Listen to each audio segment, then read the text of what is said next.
Hello guys, welcome back to our channel. This is me with Mallu episode. Cut ചെയ്ത മറ്റൊരു ഭാഗത്ത് ഇപ്പോൾ ആ ഒരു ഐലാൻഡിൽ മത്സരം ആരംഭിച്ചിരിക്കുകയാണ്. ഒന്നും അറിയാത്ത പാവം ജനങ്ങളെയും സ്ത്രീകളെയും അവർ ലോക്ക് ചെയ്തിരുന്ന അടിമകളുടെ കയ്യിലെല്ലാം തന്നെ ഹാൻഡ് കഫ് കണക്ട് ചെയ്ത് ഇപ്പോൾ അവരെ ഓടിക്കുകയാണ്. അതിനുശേഷം 13 സെലസ്റ്റിയൽ ഡ്രാഗൺസ് അവർ സ്ക്വാഡൊക്കെ എടുത്ത് ആ നിരപരാധികളെ വെട്ടിക്കൊല്ലാനായിട്ട് അങ്ങനെ റെഡിയായിട്ട് നിൽക്കും. ആരാണോ ഏറ്റവും കൂടുതൽ ആൾക്കാരെ വെട്ടിക്കൊല്ലുന്നത് അവരായിരിക്കും ഈ മത്സരത്തിൽ ജയിക്കുക. അവർക്ക് ഒരു സ്പെഷ്യൽ ഗിഫ്റ്റും. ആ സാറ്റൻ എൽഡർ ആണെങ്കിൽ ഈ കാര്യങ്ങളെല്ലാം കണ്ടും കേട്ടും അങ്ങനെ ഹായ് ആയിട്ടിരിക്കുകയാണ്. മറ്റൊരു ഭാഗത്ത് ഇവാക്കോ ആണെങ്കിൽ അവരെല്ലാവരെയും കൺവിൻസ് ചെയ്യും. എങ്ങനെയെങ്കിലും കോമയ്ക്കാണെങ്കിൽ ഇവിടുന്ന് രക്ഷപ്പെട്ടു പോകണം എന്നൊരു ചിന്ത മാത്രമേ ഉള്ളൂ. ഇവാക്കോ ആണെങ്കിൽ അവരെ കൺവിൻസ് ചെയ്യും. നിങ്ങൾ ടെൻഷൻ ആവേണ്ട കാര്യമില്ല, തീർച്ചയായിട്ടും നിങ്ങൾക്ക് ഇവിടുന്ന് രക്ഷപ്പെടാൻ പറ്റുമെന്ന് പറയും. ആ എൽഡർ ആളാണെങ്കിൽ ഒരു ഭാഗത്തൂടെ ഇവർ രക്ഷപ്പെട്ടു പോകുന്ന കാര്യം കറക്റ്റായിട്ട് മനസ്സിലാക്കും. പക്ഷെ തീർച്ചയായിട്ടും സെലസ്റ്റിയൽ ഡ്രാഗൺസ് അവരെ കൊല്ലുമെന്നുള്ള ഉറപ്പിൽ പ്രത്യേകിച്ച് ആക്ഷൻ ഒന്നും എടുക്കാതെ ആൾ ആ ഒരു കാഴ്ചയും കണ്ട് അങ്ങനെ ഹായ് ആയിട്ടിരിക്കും. ഇവിടെ മത്സരമാണെങ്കിൽ വേറെ ലെവലിൽ സ്റ്റാർട്ട് ചെയ്യും. ഇപ്പോൾ ഒരുപാട് സെലസ്റ്റിയൽ ഡ്രാഗൺസ് ആ ഒരു മത്സരത്തിൽ പങ്കെടുക്കാനായി ജനങ്ങൾക്ക് പിന്നാലെ ഓടുകയാണ്. കട്ട് ചെയ്ത ആ നേവി ഹെഡ്ക്വാർട്ടേഴ്സ് കാണിക്കും. അവിടെ ഡോങ് എന്ന് പേരുള്ള ഒരു വൈസ് അഡ്മിറൽ ആളാണെങ്കിൽ കാർപ്പിനെ കോണ്ടാക്ട് ചെയ്ത് എത്രയും വേഗം ഗോഡ് വാലിയിലേക്ക് പോകാനായിട്ട് ആവശ്യപ്പെടുകയാണ്. കാർപ്പാണെങ്കിൽ ദേഷ്യപ്പെട്ട് പറയും, ഞാൻ എന്തിന് ഇപ്പൊ അവിടേക്ക് പോകണം, ഇതെന്റെ വെക്കേഷൻ ടൈമാണ്, ഞാൻ ഒരിക്കലും ഇപ്പൊ അവിടേക്ക് പോകാനായിട്ട് ആഗ്രഹിക്കുന്നില്ല. മാത്രമല്ല സെലസ്റ്റിയൽ ഡ്രാഗൺസ് അവിടേക്ക് പോയിട്ടില്ലേ, അതൊരു പൈററ്റ് ഐലാൻഡ് ആണെന്ന് അവർക്ക് നന്നായിട്ട് അറിയാം. ഞാൻ ഒരു കാരണവശാൽ ഇങ്ങനെയുള്ള കാര്യങ്ങളിൽ ഇടപെടാനായിട്ട് പോകുന്നില്ല എന്ന് കാർപ്പ് തീർത്തു പറയും. അപ്പൊ അവിടുന്ന് അങ്ങനെ സീൻ കട്ട് ചെയ്ത് കാർപ്പിനെ കാണിക്കും. ആളാണെങ്കിൽ ഒരു ബീച്ച് സൈഡിൽ വന്ന് ഹായ് ആയിട്ട് കിടക്കുകയാണ്. സത്യത്തിൽ പൈററ്റ്സുകൾക്ക് ആവശ്യമായിട്ടുള്ള എന്തോ ഒന്നാണ് സെലസ്റ്റിയൽ ഡ്രാഗൺസ് അടിച്ചു മാറ്റി ഇപ്പോൾ അവരുടെ കയ്യിൽ വെച്ചിരിക്കുന്നത്. ഒരുപക്ഷെ ആ പ്രൈസ് ആയിരിക്കും അത്തരത്തിലൊന്ന്. ഇവിടെ ഓപ്പോസിറ്റ് ഉള്ളവരാണെങ്കിൽ കാർപ്പിനോട് പറയും ആ റോജറും ടീമും അവരും അവിടേക്ക് പുറപ്പെട്ടിട്ടുണ്ടെന്നാണ് അറിയാൻ കഴിഞ്ഞത്. അത് കേട്ട് കാർപ്പ് ആളിഞ്ഞെട്ടും. ഓ നോ, നോക്കിയിരുന്നിട്ട് കാര്യമില്ല, ഞാൻ എത്രയും വേഗം ഗോഡ് വാലിയിലേക്ക് പോവുകയാണെന്ന് പറഞ്ഞ് കാർപ്പ് അവിടേക്ക് യാത്ര തിരിക്കും. അതേസമയം പൈററ്റ് ഐലാൻഡിൽ നിന്ന് ഒരുപാട് പൈററ്റ്സ് ഗോഡ് വാലി ലക്ഷ്യമാക്കി പോവാണ്. കട്ട് ചെയ്ത ഇവിടെയാണെങ്കിൽ മത്സരം സ്റ്റാർട്ട് ചെയ്ത് കഴിഞ്ഞ് ആദ്യത്തെ അമ്പ് അതങ്ങനെ തെറിച്ചു വന്ന് കൂമയുടെ പുറകിലായിരിക്കും തറച്ചു കയറുക. ഇവാക്കോ ആണെങ്കിൽ വലിയൊരു മലയുടെ മുകളിൽ കയറും. അതിനുശേഷം നമ്മുടെ ആൾക്കാരോട് വിളിച്ചു പറയും, നിങ്ങളിത് കാണുന്നില്ലേ, ഈ ഐലാൻഡ് ചുറ്റും ഒരുപാട് നേവി കപ്പലുകൾ റൗണ്ട് ചെയ്തിരിക്കുകയാണ്. ഇത് വെറും ഒരു ഗെയിം മാത്രമല്ല, നമ്മുടെ ഈ ഐലാൻഡ് മൊത്തമായിട്ട് നശിപ്പിക്കാനാണ് ഇവരുടെ ശ്രമം എന്ന് പറയും. ആക്ച്വലി നേവിക്കാർക്ക് ഈ ഒരു ഐലാൻഡിലെ നാച്ചുറൽ റിസോഴ്സസ് അതെല്ലാം ആവശ്യമാണ്. അതുകൊണ്ടാണ് ഇങ്ങനെ ഒരു ഗെയിം അവിടെ ക്രിയേറ്റ് ചെയ്ത് 3 ആഴ്ച കൊണ്ട് അവിടെയുള്ള ജനങ്ങളെ എല്ലാം വാഷ് ഔട്ട് ചെയ്യാൻ അവർ തീരുമാനിച്ചത്. ഇവാക്കോടെ കൂടെയുള്ള ഒരുത്തനാണെങ്കിൽ ഇപ്പൊ അവനോട് ചോദിക്കും, 3 ആഴ്ച നമ്മളിവിടെ സർവൈവ് ചെയ്യുകയാണെങ്കിൽ നമുക്ക് ജീവിക്കാൻ പറ്റുമോ? അതിനവൻ തലയ്ക്ക് കൈ കൊടുത്ത് അവനോട് പറയും, ഓ നോ, ഇതെല്ലാം തന്നെ ആ സെലസ്റ്റിയൽ ഡ്രാഗൺസിന്റെ വെറും അഭിനയം മാത്രമാണ്, ഒരു ഡ്രാമ. നമ്മൾ ആരും അതിൽ വിശ്വസിക്കാനായിട്ട് പാടില്ല. മരിക്കുമെന്ന് ഉറപ്പുണ്ടെങ്കിൽ ആരും തന്നെ ഓടി രക്ഷപ്പെടാനായിട്ട് ശ്രമിക്കില്ല. എല്ലാവരും മരണം ഏറ്റുവാങ്ങാനായി അവിടെ തന്നെ നിൽക്കും. അങ്ങനെ ആവുമ്പോൾ അവർക്കതൊരു ഫൺ ഗെയിമായിട്ട് ഏറ്റെടുക്കാനായിട്ട് കഴിയില്ല. അതൊരു ഗെയിമായി മാറണമെങ്കിൽ ജീവിക്കാനുള്ള ഹോപ്പ് അത് കൊടുക്കണം. എങ്കിൽ മാത്രമേ ഈ ഗെയിം അതിന്റെ പൂർണ്ണതയിലെത്തൂ. അതുകൊണ്ടാണ് ഇത്തരം ഒരു ടാറ്റിക്സ് അത് അവർ നമുക്ക് മുൻപിൽ വെച്ചത്. ഒരു കാര്യം ഞാൻ ഉറപ്പിച്ചു പറയാം, ഇവിടെ ആരെയും അവർ ജീവനോട് കൂടെ വിടാൻ അനുവദിക്കില്ല. സോ എങ്ങനെയെങ്കിലും ഈ ഗെയിമിന് പുറത്ത് നമ്മൾ എത്തണം. അപ്പോൾ അവിടുന്ന് അങ്ങനെ ബ്ലാക്ക് ഔട്ട് ചെയ്ത 10,000 മൈനസ് പോയിന്റ് ഉണ്ടായിരുന്ന ആ ഒരു സെലസ്റ്റിയൽ ഡ്രാഗണെ കാണിക്കും. അവനാണെങ്കിൽ അവന്റെ മൈനസ് ഒക്കെ ക്ലിയർ ചെയ്ത് ഇപ്പോൾ 1,00,000 പോയിന്റിലെത്തി. ഇവിടെ ഇവാക്കോ ആണെങ്കിൽ ബാക്കിയുള്ളവരോട് പറയും, ഓൾറെഡി ഈ ഇൻഫർമേഷൻ ലീക്ക് ചെയ്തത് ഞങ്ങളാണ്, പക്ഷെ രക്ഷപ്പെട്ടു പോവാൻ അതുകൊണ്ട് മാത്രം നമ്മളെ കൊണ്ടാവില്ല. സെലസ്റ്റിയൽ ഡ്രാഗൺസ് ആ ഒരു വിന്നർക്ക് പ്രൈസ് ആയിട്ട് കൊടുക്കാൻ ഉദ്ദേശിക്കുന്നത് 2 ഡെവിൾ ഫ്രൂട്ട് ആണ്. ഒന്ന് ഡ്രാഗൺ ഡെവിൾ ഫ്രൂട്ട്, മറ്റൊന്ന് ഫ്ലൈയിങ് ഡെവിൾ ഫ്രൂട്ട്. സോ അതിലേതെങ്കിലും ഒന്ന് നമുക്ക് കിട്ടുകയാണെങ്കിൽ നമുക്ക് രക്ഷപ്പെടാൻ പറ്റും. പിന്നെ ഗിനിപ്പെണ്ണാണെങ്കിൽ അവളുടെ ബാക്കി പ്ലാനുകൾ പറയും. ആക്ച്വലി ആ ഒരു ഡെവിൾ ഫ്രൂട്ട്സ് അതുള്ളത് ഐലാൻഡിന്റെ സെന്ററിലാണ്. ഇവിടെ ഇപ്പോൾ നടക്കുന്ന കാര്യങ്ങളെല്ലാം തന്നെ ഞാൻ ഒരുപാട് ഐലാൻഡിലേക്ക് ലീക്ക് ഔട്ട് ചെയ്ത് കഴിഞ്ഞു. അവരുടെ ഭാഗത്തു നിന്ന് ഒരു ആക്ഷൻ അതുണ്ടാവാനുള്ള സാധ്യതയുണ്ട്. പക്ഷെ അതിനു മുൻപ് നമ്മളിൽ ആരെങ്കിലും ചേർന്ന് ആ ഒരു സെലസ്റ്റിയൽ ഡ്രാഗൺസിനെ ഡൈവേർട്ട് ചെയ്യണം. ആ ഗ്യാപ്പിൽ ആ ഒരു ഡെവിൾ ഫ്രൂട്ട് അത് ഞാൻ അടിച്ചു മാറ്റാം. കോമയാണെങ്കിൽ രണ്ടാമൊന്നും ആലോചിക്കാതെ കൈ ഉയർത്തുകയാണ്. അവരെ ഡൈവേർട്ട് ചെയ്യുന്ന കാര്യം അത് ഞാൻ ഏറ്റു. ഞാനാണ് നമ്മളിൽ വെച്ച് ഏറ്റവും കൂടുതൽ ജയന്റ് സൈസുള്ള ആള്. മാത്രമല്ല എനിക്ക് കുറെ കൂടെ നേരം സർവൈവ് ചെയ്യാനായിട്ട് കഴിയും. സോ ആ ഒരു ഉദ്യമം ഞാൻ ഏറ്റെടുക്കാമെന്ന് പറയും. അത് കേട്ട് അവർക്ക് ഭയങ്കര സന്തോഷം. ഇവാക്കോ ആണെങ്കിൽ തീർത്തു പറയും, നീ ഒരു കാരണവശാലും ടെൻഷൻ അടിക്കേണ്ട കാര്യമില്ല, നിന്റെ ജീവൻ ഒന്നും സംഭവിക്കില്ല, എന്ത് വില കൊടുത്തും നിന്നെ ഞാൻ പ്രൊട്ടക്ട് ചെയ്യും. അപ്പോൾ അവിടുന്ന് അങ്ങനെ സൂം ഔട്ട് ചെയ്ത കടൽ കാണിക്കും. അവിടെ ഒരു നേവി കപ്പൽ അങ്ങനെ പൊട്ടിത്തെറിക്കുകയാണ്. അവർക്ക് എല്ലാവർക്കും വലിയൊരു ചലഞ്ച് കൊടുത്തുകൊണ്ട് റോക്സ് പൈററ്റ് അവരുടെ ആ ജയന്റ് കപ്പല് അതിപ്പോ അവിടേക്ക് കടന്നു വരും. റോക്സിന്റെ ആ കൂട്ടം കാണേണ്ട താമസം നേവിക്കാരാണെങ്കിൽ പേടിച്ച് വിറയ്ക്കുകയാണ്. കാരണം അവരിവിടേക്ക് വരുമെന്ന് അവർക്ക് യാതൊരു ക്ലൂ ഉണ്ടായിരുന്നില്ല. നേവി അഡ്മിറൽ ആണെങ്കിൽ അവരുടെ കപ്പൽ തകർക്കാനായിട്ട് നിർദ്ദേശം കൊടുക്കും. അറഞ്ചം പുറഞ്ചം നേവിക്കാര് ആ കപ്പൽ തകർക്കാനായിട്ട് ശ്രമിക്കും. പക്ഷേ ഒരു പോറൽ പോലും പറ്റാതെ റോക്സ് കപ്പല് അതാ നേവിക്കാരുടെ എല്ലാം കപ്പൽ തകർത്ത് കരയ്ക്ക് അടുപ്പിക്കുകയാണ്. കപ്പൽ കരയ്ക്കടുക്കേണ്ട താമസം ആദ്യം നമ്മുടെ യങ് വൈറ്റ് ബിയേർഡ് ആള് പുറത്തേക്ക് വരും. അദ്ദേഹത്തിന്റെ തോളില് സ്റ്റസി, പിന്നീട് കൈഡോ, ലിൻലിൻ, അങ്ങനെ ഒരുപാട് പേര് പുറത്തേക്ക് വരികയാണ്. ഈ കാണുന്ന ചേച്ചി ഇവരാണ് ബോവ ഹാൻകോക്കിന്റെ കൂടെയുള്ള ആ ഗ്രാൻഡ്മ. അങ്ങനെ എല്ലാവർക്കും വലിയൊരു വെല്ലുവിളിയായിട്ട് റോക്സ് പൈററ്റ്സിലെ പവർഫുൾ ആയിട്ടുള്ള സോൾജേഴ്സ് അവരവിടേക്ക് എത്തിക്കഴിഞ്ഞു.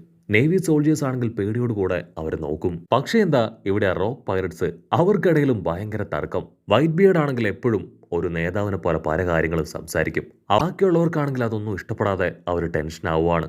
അവരുടെ എല്ലാവരുടെയും ലക്ഷ്യം നേവിയുടെ കയ്യിലുള്ള ആ ഡെവിൾ ഫ്രൂട്ട്സ് ആണ്. സോ അതിനുവേണ്ടി അവര് നേവിക്കാരുള്ള ഭാഗം ലക്ഷ്യമാക്കി വരും. അവർക്കറിയാം കോൾഡി റോജർ അദ്ദേഹം അവിടേക്ക് വരുമെന്ന്.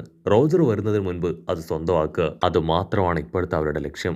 മറ്റൊരു ഭാഗത്ത് നേവി സോൾജേഴ്സ് ആണെങ്കിൽ ഇപ്പോൾ റോക്സ് പൈററ്റ്സ് അവിടേക്ക് വന്ന കാര്യം സെലസ്ട്രൽ ഡ്രാഗൺസിനെ അറിയിക്കും. അവരുടെ കൺട്രോൾ പോവും. അവർ ഫുൾ കലിപ്പിൽ ദേഷ്യപ്പെട്ട് പറയും, നിങ്ങൾക്ക് എത്ര ധൈര്യം ഉണ്ടെങ്കിൽ ഇത്ര കെയർലെസ് ആയി ഈ കാര്യം ഞങ്ങളോട് പറയും. അവരെ ഒരു കാരണവശാലും ഇവിടേക്ക് അടുപ്പിക്കാൻ പാടില്ല. ഞങ്ങൾക്ക് ആർക്കെങ്കിലും ഒരു പോറിലെങ്കിലും ഏറ്റാൽ നിങ്ങൾ ആരെയും ഞങ്ങൾ ബാക്കി വെക്കില്ല എന്ന് പറയും. സോൾജേഴ്സിനാണെങ്കിൽ ഭയങ്കര അത്ഭുതം. വളരെ കോൺഫിഡൻഷ്യൽ ആയിട്ടാണ് അവർ ഈ കാര്യങ്ങളെല്ലാം തന്നെ പ്ലാൻ ചെയ്തത്. പിന്നെ എങ്ങനെ ഇത് ലീക്ക് ഔട്ടായി ചിന്തിച്ച് അവർ ബാക്കിയുള്ള നേവി ബേസിലും ഈ കാര്യങ്ങൾ അറിയിച്ച് സോൾജേഴ്സിന് ആവശ്യപ്പെടും. അപ്പോൾ അവിടുന്ന് അങ്ങനെ കട്ട് ചെയ്ത നോർത്ത് സൈഡ് കാണിക്കും. അവിടെയാണെങ്കിൽ റോജറും റെയിലിയും അവന്റെ ടീമും അവരും അവിടേക്ക് എത്തിക്കഴിഞ്ഞു. ഇവിടെ ആ സെലസ്ട്രിയൽ ഡ്രാഗണ് മനസ്സിലാവും അവരുടെ പ്ലാനുകളെല്ലാം തന്നെ ലീക്കായെന്ന്. സോ അത്രയും നേരം മത്സരം നടത്തിക്കൊണ്ടിരുന്ന എല്ലാ ഡ്രാഗൺസിനെയും സോൾജിയേഴ്സിനെയും തിരികെ വിളിക്കുകയാണ്. എത്രയും വേഗം പൈററ്റ്സിനെ തുരത്തി ഓടിക്കണം, അവരെ അറ്റാക്ക് ചെയ്ത് കൊല്ലണം. അതാണ് ഇപ്പോഴത്തെ അവരുടെ മെയിൻ എയിം. അങ്ങനെ ഒരു സൈഡ് ഇപ്പൊ റോജറും ടീമും, മറ്റൊരു സൈഡ് റോക്സ് പൈററ്റും. അങ്ങനെ ഇവരെല്ലാവരും ചേർന്ന് ആ നേവിക്കാരെ അറ്റാക്ക് ചെയ്യുകയാണ്. നേവിക്കാർക്കാണെങ്കിൽ ഇനിയും സ്ട്രോങ് ആയിട്ടുള്ള ഈ പൈററ്റ്സിനെ റെസിസ്റ്റ് ചെയ്യാനായിട്ട് ആവില്ല. ഇവിടെ ഇവാക്കോ ആണെങ്കിൽ അവരെത്തിയ കാര്യം തിരിച്ചറിഞ്ഞു കഴിഞ്ഞു. അവൻ അവന്റെ ടീംമേറ്റ്സിനോട് പറയും, നമ്മൾ എത്രയും വേഗം നമ്മുടെ മിഷൻ അത് സ്റ്റാർട്ട് ചെയ്യണം. എങ്കിൽ മാത്രമേ ആ ഡെവിൾ ഫ്രൂട്ട് നമുക്ക് നഷ്ടപ്പെട്ടു പോവാതെ അതുപയോഗിച്ച് നമുക്ക് ഇവിടുന്ന് രക്ഷപ്പെടാനായിട്ട് കഴിയൂ.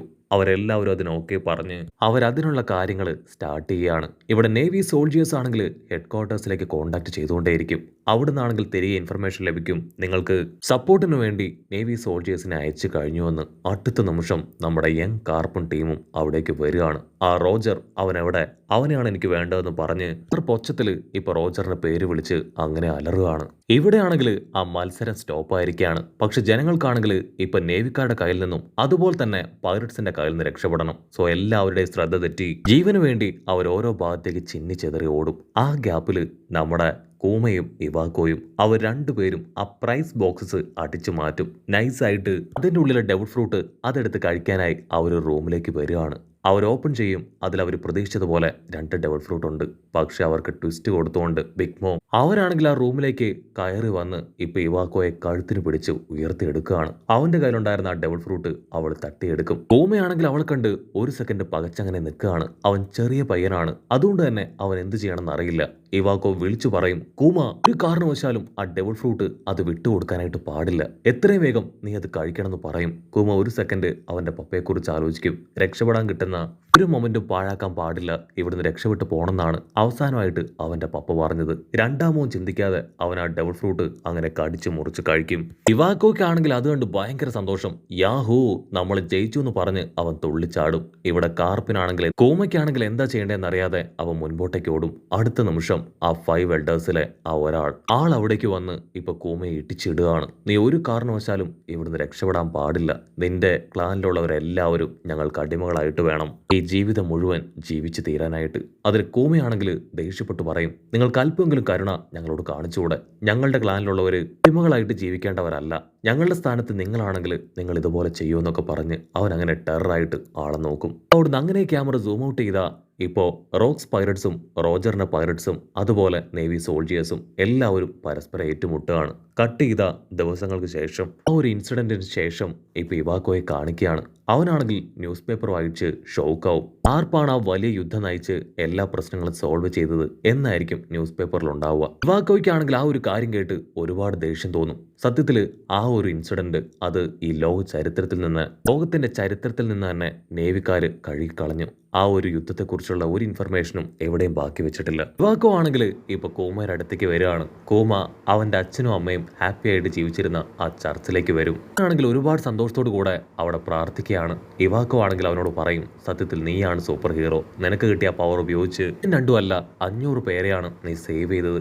അത് കേട്ട് കൂമയ്ക്കാണെങ്കിൽ ഒരുപാട് സന്തോഷം. കാരണം അവന്റെ പപ്പയുടെ ഏറ്റവും വലിയ ആഗ്രഹം മറ്റുള്ളവരെ സർവ് ചെയ്യുക, മറ്റുള്ളവരെ സഹായിക്കുക എന്നതാണ്. സോ അവനും പെണ്ണും അവർ രണ്ടുപേരും പഴയതുപോലെ ആ ഒരു ചർച്ചിൽ തന്നെ ലൈഫ് മുൻപോട്ടേക്ക് കൊണ്ടുപോകാൻ ആഗ്രഹിക്കും. ഇവാക്കോ ആണെങ്കിൽ അവന് കടലിൽ സെയിൽ ചെയ്യണമെന്ന് പറഞ്ഞ് ഹാപ്പിയായി കടലിലേക്ക് പോവാണ്. അവിടെയുള്ള കുട്ടികളാണെങ്കിൽ ഇപ്പൊ കൂമയോട് അവന്റെ പ്രായം എത്രയാണെന്ന് ചോദിക്കും. അതിനവനാണെങ്കിൽ നിഷ്കളങ്കമായ ചിരിയോടുകൂടെ 9 വയസ്സെന്ന് പറയും. ആ കുട്ടികളാണെങ്കിൽ ദേഷ്യപ്പെട്ട് പറയും, നിങ്ങൾക്ക് 12 വയസ്സുണ്ട്, നീ ഞങ്ങളെ കഴിഞ്ഞും വലിയ സൈസിലാണ് ഉള്ളത്. സോ തീർച്ചയായിട്ടും നീ ഞങ്ങളോട് കള്ളം പറയാണെന്ന് പറഞ്ഞ് അവന്റെ നേർക്ക് കല്ല് പെറുക്കി എറിയും. പിന്നിക്കാണെങ്കിൽ അത് കണ്ട് കൺട്രോൾ പോവും. അവൾ ദേഷ്യപ്പെട്ട് ആ പയ്യന്മാരെ അറഞ്ച പുറഞ്ച അടിക്കുകയാണ്. ഉടനെ കൂമയാണെങ്കിൽ അവളെ സമാധാനിപ്പിച്ച് ആ പയ്യന്മാരുടെ ബോഡിയിലുണ്ടായിരുന്ന പരിക്കുകൾ അത് ഹീൽ ചെയ്യും. പിന്നീട് അവരെല്ലാവരും ബെസ്റ്റ് ഫ്രണ്ട്സായി മാറി മരക്കട്ടയൊക്കെ വിറ്റ് ചെറിയ കാശൊക്കെ കൂട്ടിവെച്ച് ഹാപ്പി ആയിട്ട് ജീവിതം മുൻപോട്ടേക്ക് കൊണ്ടുപോവാണ്. ജിന്നി ആണെങ്കിൽ അവൾ 4 വയസ്സിൽ ആ ജയിലിലേക്ക് എത്തിയതും അവിടുന്ന് അവൾ കഷ്ടപ്പെട്ടതും അങ്ങനെ എല്ലാ കാര്യങ്ങളും കൂമയോട് പറയും. അത് കേൾക്കുമ്പോൾ കൂമയ്ക്കും അവന്റെ പഴയ കാര്യങ്ങൾ ഓർമ്മ വരികയാണ്. ഒരുപാട് വിഷമത്തിൽ അവന്റെ പപ്പയെക്കുറിച്ചും അമ്മയെക്കുറിച്ചും ആലോചിച്ച് അങ്ങനെ പൊട്ടിക്കരയുന്നതോടു കൂടെ ഈ ഒരു എപ്പിസോഡും അവസാനിക്കുന്നു.